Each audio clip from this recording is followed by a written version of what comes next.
কৃষকদের কৃষি ফসল নষ্ট করল দুষ্কৃতকারীরা। ঘটনা বিশ্রামগঞ্জ থানাধীন বরজলা এলাকায়। আজ বিষয়টি সংবাদ মাধ্যমের কাছে তুলে ধরেছেন কৃষক পরিবারের প্রতিনিধিরা। তাদের তরফে বিস্তৃত জানানো হয়েছে। কৃষি ফসল এটা বরজলার অংশ, ভগবান বিচার করব। এর কৃষি নষ্ট করছে, ভগবান বিচার করব।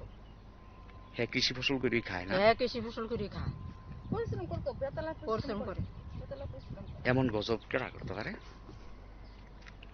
বাবারে, তুমিও দেখছো না, আমিও দেখছি না, ভগবান একবার দেখছে, বিচার করবো। আপনারা শুনলেন সেখানে কৃষক পরিবারের তরফে বক্তব্য। তার পাশাপাশি এই সময়ের মধ্যে কৃষি ফসল ফলিয়ে বিজয় দেবনাথ তার সংসার পরিচালনা করেন। তার পাশাপাশি কৃষি ফসলের মাধ্যমে তার জীবন নির্বাহ হয়, ঠিক তেমনি কৃষক হিসাবে তিনি সফলতার দিকে পৌঁছে যাওয়ার চেষ্টা করছেন। সেদিক থেকে দুষ্কৃতকারীরা এই কাজগুলো সংগঠিত করল বলে তারা জানিয়েছেন। তবে গোটা বিষয়গুলো নিয়ে উদ্বেগ প্রকাশ করা হয়েছে কৃষকদের তরফে।